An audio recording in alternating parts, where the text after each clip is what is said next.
In the final months of World War II, Germany was facing its military and political collapse. Berlin, the administrative center of the Third Reich, became the site of a decisive offensive by the Red Army, which led to the destruction of much of the city and the surrender of its defenders on May 2, 1945. With this, the regime's dominance in Europe came to an end, and a process of occupation and reorganization began. While Berlin lay in ruins, a new generation grew up in a country marked by the need for reconstruction and the impact of recent events.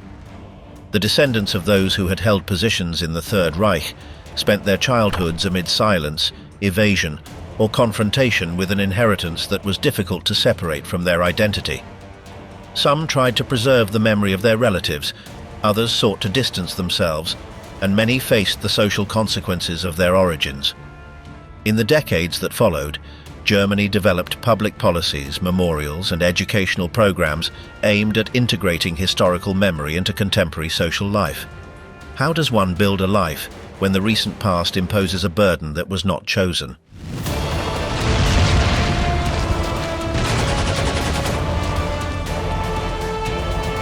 The last days of the Reich, the collapse of the monster. In the spring of 1945, Germany was on the brink of defeat. Berlin, the political center of the Third Reich, was devastated by Allied bombings and under siege by the Red Army. The city's essential infrastructure had collapsed. Transportation systems, drinking water supply, and electricity distribution were either functioning intermittently or completely destroyed. On April 16, 1945, the final offensive against Berlin began. Over 2 million Soviet soldiers participated in the assault, facing the German defenses organized around regular units, members of the Volkssturm, the militia made up of elderly men and teenagers, and fighters from the Hitler Youth. Urban resistance was structured into sectors, but the Soviet numerical and material superiority proved decisive. Daily life in the city during the battle was marked by severe food shortages, lack of medicines, and overcrowded shelters. Many hospitals operated without basic supplies. The civilian population, caught between the fighting, suffered considerable losses. It is estimated that tens of thousands of civilians died during the fighting in the city. From the underground bunker of the Chancellery, Adolf Hitler remained with his inner circle. He continued issuing orders that could no longer be effectively executed. The capacity of the German forces to resist was rapidly diminishing. On April 20th, Hitler celebrated his last birthday in the bunker. By then, Berlin was completely surrounded, and the main communication lines had been cut. High-ranking officials began to abandon their posts, while others remained until the end. On April 25th, the Soviet forces completed the encirclement. Intense fighting was recorded at strategic points such as the Reichstag, the Brandenburg Gate, Anhalter Bahnhof Station, and the Ministry of Aviation. Units largely made up of young people from the Hitler Youth offered resistance in some areas, though they were unable to stop the Soviet advance. In the final days of April, the situation in the bunker reflected the imminent collapse of the regime. Adolf Hitler and Eva Braun formalized their marriage. Shortly after, both were found dead. Joseph Goebbels and his wife Magda also died in the Chancellery, along with their children. These events precipitated the disintegration of the command structure. On May 2, 1945, General Helmuth Weidling, commander of Berlin's defenses, ordered the city's surrender. The Soviet flag was raised over the Reichstag building, symbolically marking the fall of the Third Reich in its capital. After the surrender, Berlin came under Soviet military control.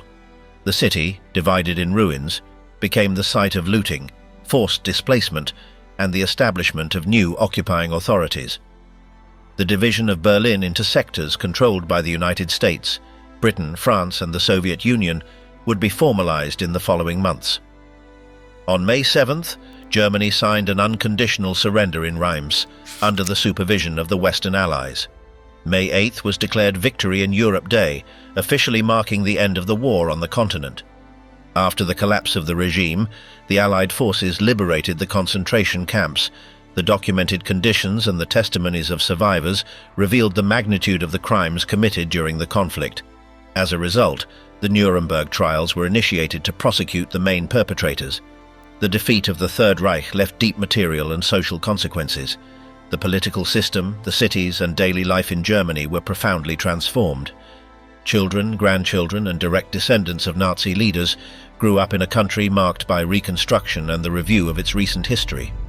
Goodrun Himmler, Loyalty Without Redemption.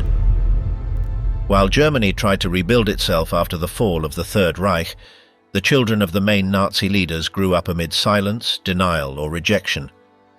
Some chose to distance themselves from their roots. Goodrun Himmler, the only daughter of Heinrich Himmler, took a different stance and devoted her life to defending her father's memory. Born in 1929, Goodrun spent her childhood in a privileged environment within the Nazi regime. She appeared in photographs alongside Adolf Hitler, whom she called uncle, and accompanied her father to official events. During her childhood, she visited camps like Dachau without any real knowledge of what was happening there. To her, these places appeared as agricultural facilities. After Germany's defeat in 1945, Goodrun and her mother were arrested by the Allied forces.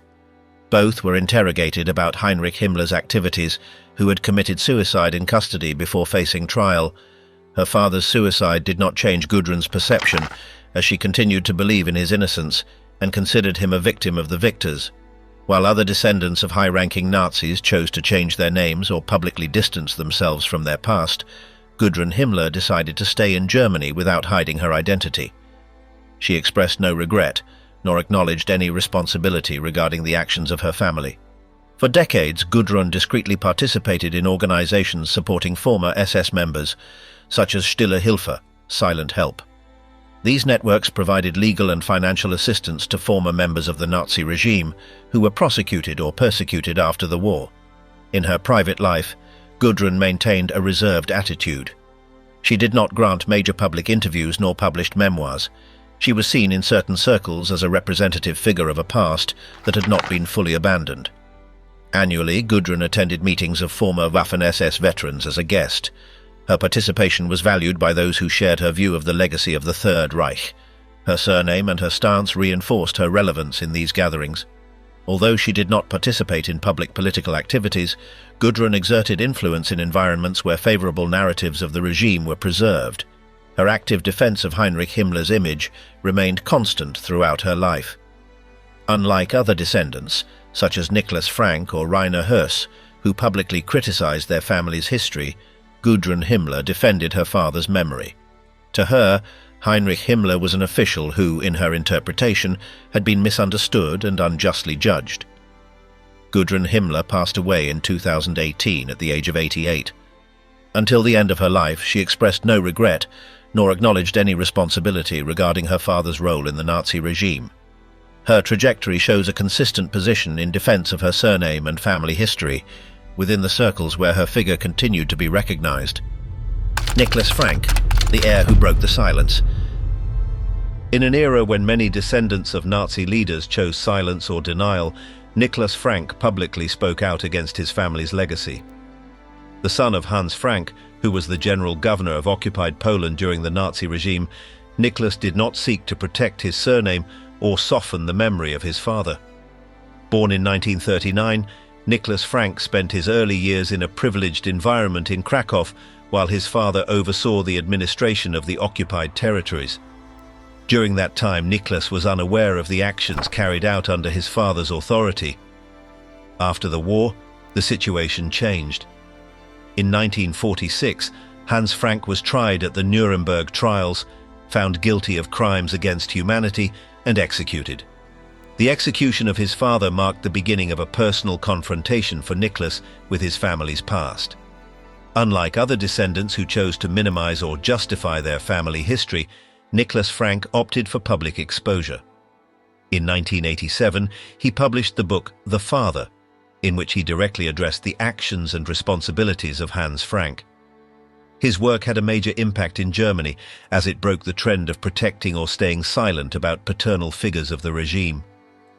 Nicholas's book was not simply a biography. It was a critical analysis that portrayed his father as an opportunist whose active participation in the Nazi regime was driven by personal interests rather than ideological loyalty. The publication was seen as an uncommon manifestation of public distance from the family's past. Following the publication, Nicholas Frank participated in debates and conferences where he reinforced his stance of rejection towards the Nazi past. He maintained a clear position throughout the years. He did not attempt to rewrite his family's history, nor sought to downplay his father's actions. His trajectory was not without criticism. Some sectors questioned his public exposure of his family's deeds, while others valued his contribution to historical memory. Nicholas argued that confronting the past was both a personal and collective responsibility, and that forgetting should not be an option. Throughout his life, Nicholas Frank expressed the personal difficulties of carrying a surname associated with Nazism. He acknowledged that his relationship with his father, even after his death, was marked by distance and lack of emotional reconciliation. In the last decades, Nicholas continued to live in Germany. Although he reduced his media presence, he maintained his commitment to promoting historical memory and criticizing the minimization of Nazi crimes. The story of Nicholas Frank shows that some descendants of the Third Reich chose to face their family legacy publicly and critically. His life represents an example of the distance some heirs established from the actions of the past and the conscious choice to adopt a stance different from that of others in his generation. Rolf Mangala, carrying the name of the Angel of Death. Rolf Mangala was born in 1944, in a context marked by war, and without knowing that his surname would be associated with one of the most remembered crimes of the 20th century. His father, Josef Mengele, known as the Angel of Death at Auschwitz, was responsible for medical experiments on prisoners and for participating in the selections for the gas chambers. After Germany's defeat in 1945, Josef Mengele managed to escape. With the help of sympathetic networks, he first fled to Austria and then to South America, where he lived under false identities. Meanwhile, his wife and son remained in Germany with no close contact with him. During his childhood, Rolf Mengele grew up in a divided and occupied Germany, in a family that avoided openly discussing the whereabouts and actions of his father. The image conveyed to him was that of a man unjustly pursued by his enemies. During his adolescence, Rolf began to gather fragmented information that altered his understanding of his father. Through conversations, documents and rumors, he gradually understood that Josef Mengele was considered one of the most wanted criminals internationally. As an adult, having become a lawyer, Rolf decided to handle the situation through silence. He made no public statements about his father and avoided media exposure. He did not defend Josef Mengele, but neither did he make public denunciations against him. In 1977, during a period of intensified international search for his father, Rolf traveled to South America to meet him. The meeting was brief. According to information released later, Rolf asked his father questions about the accusations against him. Josef Mengele justified his actions as part of his military duties without expressing remorse. After that encounter, Rolf never saw his father again. He later adopted a position of acknowledging Josef Mengele's crimes without seeking justifications, but avoiding media exposure. He sought to keep his family out of the spotlight. Josef Mengele's death in 1979, drowned in Brazil, was not immediately confirmed. For years, his death was the subject of speculation. It was not until 1985 that a DNA analysis confirmed his identity. Rolf Mengele chose to continue his professional life as a lawyer, keeping a low profile. He rejected offers of collaboration on books, documentaries, or interviews that sought to focus on his family connection. His decision was to not profit from or capitalize on his relationship with Josef Mengele. In the few public statements he made, Rolf made his position clear. He condemned his father's actions, but did not take personal responsibility for them. He avoided associating with both narratives that minimized the Holocaust and movements that used historical memory for political purposes. The story of Rolf Mengele reflects a trajectory of deliberate separation from his family heritage. Unlike other descendants who chose either reclamation or active public denunciation, his path was to maintain distance, acknowledge the facts, and avoid exposure. Today, the Mengele surname remains a widely remembered symbol in historical memory. Rolf's life showed a continuous effort to build a personal identity removed from the acts for which his surname became infamous. Eda Guring, living between denial and managing the legacy. Eda Guring was born in 1938 as the only daughter of Hermann Göring, Reich Marshal, and one of the main figures of the Nazi regime. From her birth, she was linked to the highest circles of power in Germany. Her baptism was attended by Adolf Hitler, who was her godfather. During her childhood, Eda lived in properties acquired during the regime, surrounded by art that had been expropriated from European collections.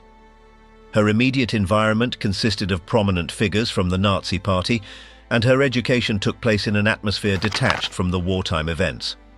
Germany's defeat in 1945 changed her situation.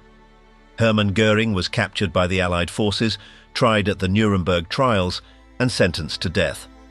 Before being executed, he committed suicide using a cyanide capsule. Eda, aged 7, was placed under her mother's custody in a devastated country. In her adult life, Eda Guring did not publicly distance herself from her father's memory. She studied law at the University of Munich, although she did not achieve professional prominence.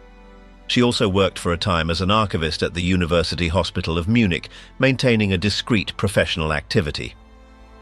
During the post-war years, Eda took legal action to claim artworks and personal objects that she considered part of her family heritage. Many of these pieces had been acquired by her father during the Nazi regime through mechanisms of confiscation or appropriation. In addition to the artwork, she also sought to recover jewelry and other goods. Throughout her life, Eda kept her birth name without modification. She never married nor had children. Her existence was reserved in Germany, avoiding extensive public statements about her family's past. Some German media reported that she felt pride in her surname, though she never openly expressed political positions. Eda Guring did not affiliate with extremist movements or participate in activities related to the revival of Nazism. Her defense of her family legacy was limited to the private sphere and legal actions aimed at recovering material goods. She maintained personal ties with members of social circles from before 1945, but avoided any public ideological activities. She did not associate with political organizations and maintained a low profile until the end of her life. She passed away in 2018 in Munich at the age of 80. She lived her entire life in Germany, managing her family interests privately, and never made broad public statements regarding her connection to the past. Rhina Hurse, grandson of Auschwitz, memory as a mission. Rhina Hurse was born in 1965 in West Germany, into a family that avoided discussing its own past. He was the grandson of Rudolf Hess, the commander of the Auschwitz concentration camp, one of the main extermination sites during the Nazi regime. From his childhood, his grandfather's figure was present in an ambiguous way, with no clear references to his responsibility for the crimes committed. During his early years, Rhina grew up in an environment where his surname was respected within the family circle. His parents and relatives maintained a narrative that minimized Rudolf Hess's actions. Auschwitz was presented as a detention center and his grandfather as a strict administrator. Rhina's first encounter with the true history occurred during a school trip to the Dachau concentration camp. Upon seeing his surname on an informational sign, he began to understand that his family was connected to historically grave events. This revelation changed his perception of his family's past. After the discovery, he tried to talk to his family about his grandfather's crimes but was rejected. His father defended Rudolf Hess and attributed the consequences of the war to the victors. Rhina was progressively isolated within his family environment. During his adolescence, he decided to definitively distance himself from his family. He entered a boarding school where he faced rejection and aggression because of his surname. One of the most significant incidents was a physical attack by a survivor of a concentration camp, which deeply marked his understanding of the historical weight he carried. From then on, Rhina began to independently research his grandfather's past. He consulted archives, libraries, and museums to learn the historical details of Auschwitz and Rudolf Hess's role. His interest focused on documenting the events accurately. In his adult life, Rhina Hurse chose to make his story public. He collaborated with organizations dedicated to preserving historical memory and participated in commemorative events. He shared his personal experience in talks and educational meetings, focused on transmitting historical knowledge to new generations. He made several visits to the Auschwitz camp, where his grandfather had held a leadership role. On one of these visits, he met with Israeli students, consolidating his participation in memory activities. Later, he adopted wearing a pendant with the Star of David as a symbol of his stance. Despite his public work, he faced criticism from both his family and outsiders. Some relatives accused him of distancing himself from his family history, while certain external observers questioned the participation of descendants of Nazi leaders in memory spaces. Rhina maintained that his intention was to contribute to understanding the events, without seeking justifications. In 2009, he offered personal items of Rudolf Hess to memory museums. Some items were ultimately donated to a historical institute in Munich. This decision was seen by some sectors as an act of acknowledgement of his family's history. Currently, Rhina Hurse resides in Germany and continues his involvement in educational activities related to the history of the Nazi regime. His environment is connected to human rights organizations and the preservation of historical memory. He has no contact with most of his family. Jennifer Teege, confronting the family history.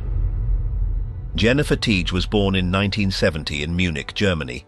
She was the daughter of a German woman of mixed descent and a Nigerian father, and was placed for adoption shortly after birth. She grew up in a German adoptive family without detailed information about her biological origins. During her youth, she led a conventional life.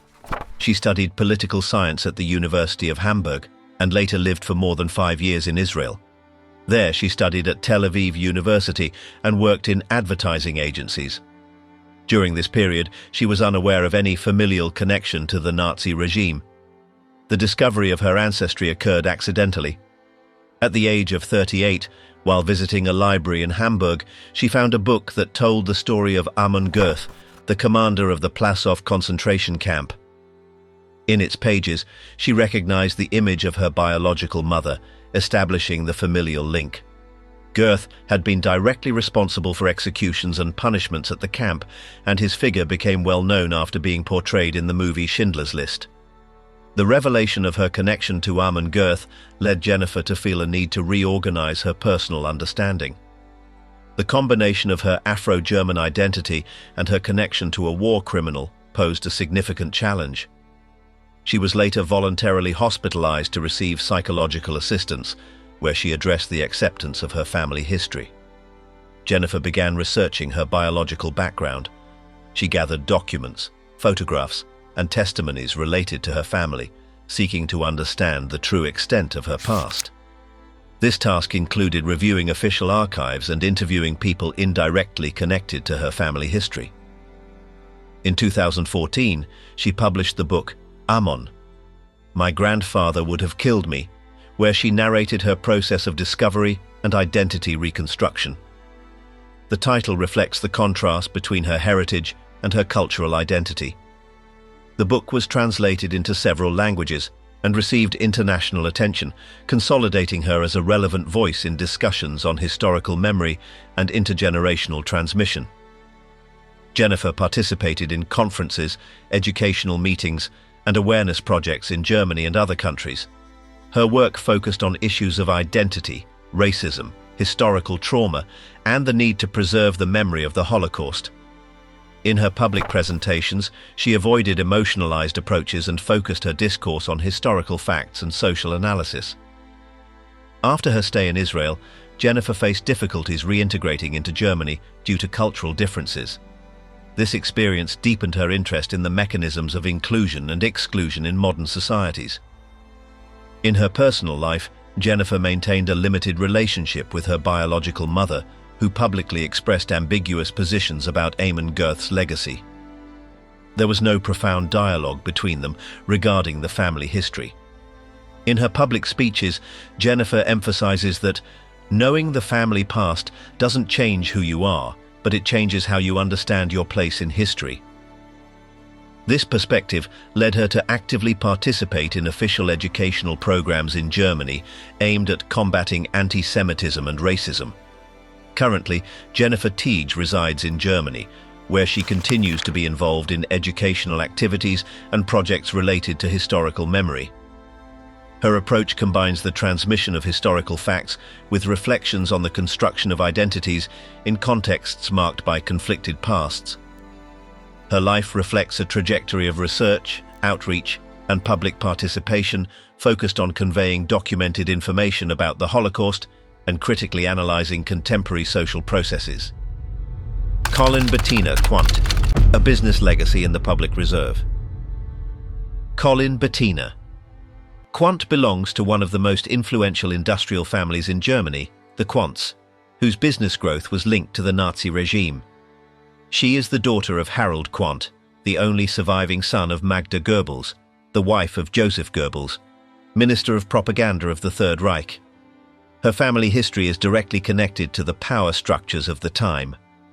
Harold Quant, the result of Magda's first marriage, was not present in the Berlin bunker in 1945, when his mother and stepfather committed suicide after murdering their other 6 children. At the end of the war, he was captured by British forces and later released. Over time, he took control of the industrial empire created by his biological father, Günther Quandt, which had grown during the Nazi period through the acquisition of companies and the use of forced labor. Colin Betatina Quant and her sisters inherited a vast fortune after Harold Quant's death in 1967. The family wealth included stakes in companies such as BMW, Varta, and Altana, in addition to other diversified investments.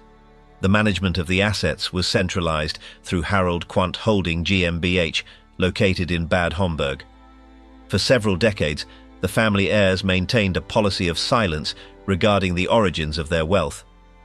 The business activities carried out during the Third Reich and the use of forced labor were not publicly addressed by the family. At the beginning of the 21st century, journalistic investigations provided information about the historical links of the family's companies with the Nazi regime. Documentaries such as The Silent Dynasty revealed that some companies in the group benefited from the exploitation of forced labor by prisoners of war and deportees. In response to this context, in 2007, the Quant family commissioned an independent study on their activities during the Nazi period. The report, produced by external historians, confirmed that several companies in the group used forced labor and benefited from expropriations. However, the heirs did not implement public reparations related directly to these findings. Colin Betatina Quant has maintained a low profile regarding these matters. She has not made extensive public statements about her family's history or its impact on her personal life. Her business activity continues to focus on managing industrial and financial investments through corporate structures. The family's policy of silence, adopted by Colin Betatina and other members of her family, has been the subject of observation in German media, where some voices have called for a more explicit acknowledgement of the historical background of the family's business growth. To date, the family has preferred to maintain a discreet position. Colin Betatina Quant has not participated in political activities or funded initiatives linked to extremist movements. Her public life has been solely developed in the business sphere. The available information about her private life is limited, in line with the family's general policy of silence. The Quant fortune remains one of the largest in Germany. According to various estimates, the family's wealth reaches several billion euros, securing their presence in the main national and international wealth rankings. In the current context, some companies linked to the family group have implemented corporate social responsibility projects. However, these actions have not been officially presented as initiatives for historical reparation related to the activities during the Nazi period. Colin Betatina Quant maintains a business presence in Germany and is part of the country's leading economic groups. Her public trajectory reflects a line of continuity in wealth management without significant interventions in the debate on the historical origins of the family's wealth. The Hitler Youth Generation: Education, War and Post-War. During the final years of the Third Reich, thousands of German teenagers were incorporated into the Hitler Youth. This organization, created to train young people under the principles of the Nazi regime, promoted obedience to authority, militarization, and the belief in racial superiority. Starting in 1943, when the military situation deteriorated for Germany, many members of the Hitler Youth were mobilized as fighters. Young people aged 16 or 17 were integrated into units such as the 12th SS Panzer Division Hitler Jugend, deployed on the Western Front. During battles like the one in Normandy, these units suffered considerable losses due to the inexperience of their members. The end of the war did not represent an immediate closure for this generation. Many teenagers who were captured were subjected to re-education programs organized by the Allied forces. In facilities known as baby lager, the youth received training aimed at dismantling the ideology instilled during the Nazi regime. The process of denazification was complex. These young people had grown up under a system that limited alternative ideological references. Methods, such as the exhibition of films about concentration camps, testimonies from victims, and history classes, were used to confront them with the magnitude of the crimes committed. The effectiveness of these re-education programs varied. Some members of this generation managed to distance themselves from the ideas they had been taught and built their lives within the framework of democratic Germany. Others, privately or in restricted circles, held on to certain convictions related to their National Socialist past. Over time, the members of this generation had to integrate their youth experience into a society that promoted the rejection of the previous regime. In many cases, they chose not to speak publicly about their participation. In other cases, they explained their involvement as a consequence of their youth and lack of alternatives. Some former members of the Hitler Youth reached prominent positions in civilian, political, and economic life in post-war Germany. Their youthful backgrounds were generally treated as part of a past they were trying to overcome, although occasionally these pasts sparked public debates when they became visible. Subsequent research indicated that this generation experienced higher rates of psychological disorders, including symptoms of post-traumatic stress and difficulties in forming stable emotional relationships. Exposure to violence and early ideological instruction left lasting effects on their mental health. Public perception of former members of the Hitler Youth changed over time. In the first decades after the war, the prevailing view was that they had been victims of an indoctrination system. Later, with the advancement of historical research, a debate emerged regarding the individual responsibility of teenagers during the regime. Some members of this generation published memoirs in which they recounted their experiences in the Hitler Youth. These accounts contributed to the documentation of the indoctrination methods used and to a deeper understanding of the internal workings of the regime's youth organization. Today, most former members of the Hitler Youth are elderly or have passed away. Those who are still alive occasionally see attention refocused on their youthful participation, especially in the context of research, documentaries, and historical reports. In contemporary Germany, the study of the Hitler Youth is part of educational programs focused on historical memory. This topic is included in the analysis of radicalization processes and ideological manipulation in totalitarian political systems. The history of this generation provides elements to understand how state structures can shape young people based on specific ideological principles, with effects that transcend the historical moment in which they originated. Wolf Hess, the son who sought to redeem his father. Wolf Rüdiger Hess was born in 1937, the only son of Rudolf Hess, one of the leading figures of the National Socialist German Workers' Party. From his birth, his life was associated with the public recognition of his surname and his father's political history. In 1941, when Wolf was 3 years old, Rudolf Hess made an unauthorized flight to Scotland with the goal of negotiating a separate peace between Germany and the United Kingdom. The mission failed, and Rudolf Hess was captured. After the war, he was tried at the Nuremberg trials and sentenced to life imprisonment for crimes against peace. Growing up in post-war Germany, Wolf Hess lived in a context where his surname generated reactions of rejection. During his childhood and youth, he faced difficulties related to the social perception of his family's history. Unlike other descendants who chose to maintain public distance from their ancestors, Wolf took an active stance in defending his father's memory. Starting in the 1960s, Wolf Hess launched public campaigns calling for the release of Rudolf Hess, who was serving his sentence at Spandau prison. Through statements, demonstrations, and legal actions, he argued that his father's prolonged imprisonment was politically motivated.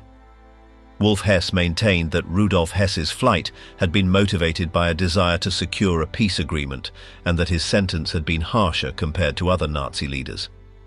He also expressed that the conditions of his father's imprisonment violated human rights principles.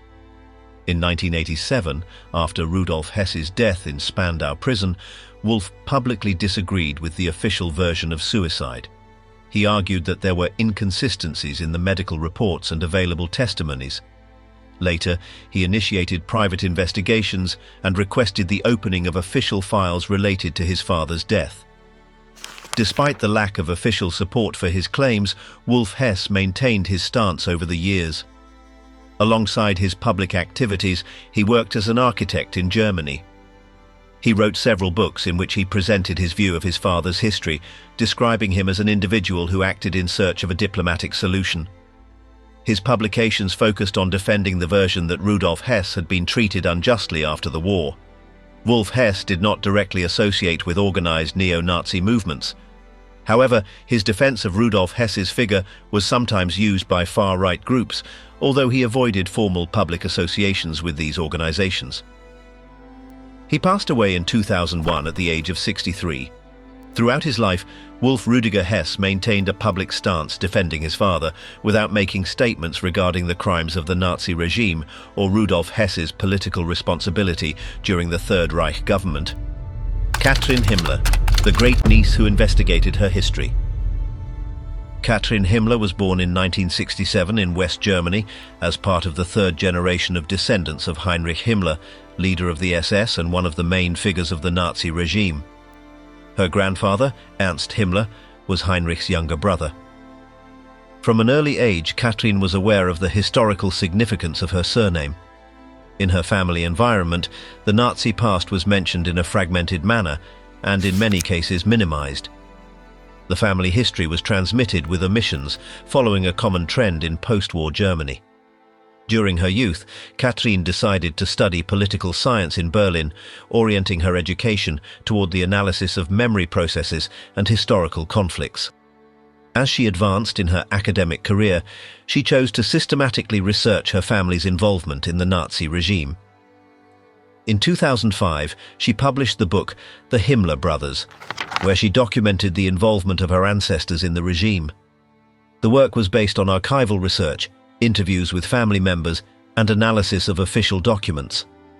Katherine addressed not only the figure of Heinrich Himmler, but also the participation of other family members in the state structure of the regime.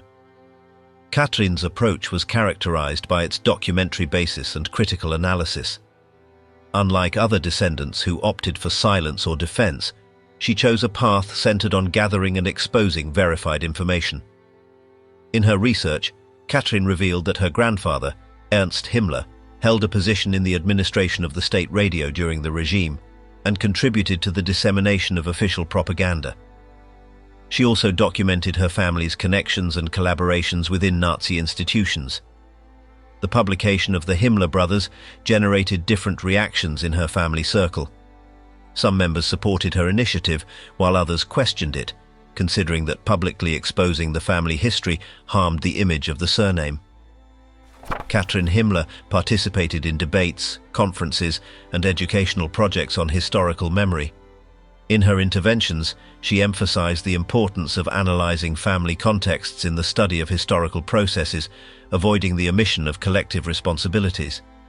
She has stated on various occasions that knowing the family history does not imply assuming individual guilt, but it does entail the duty to understand and disseminate the documented facts. Her work is oriented towards strengthening documentation and preserving historical memory.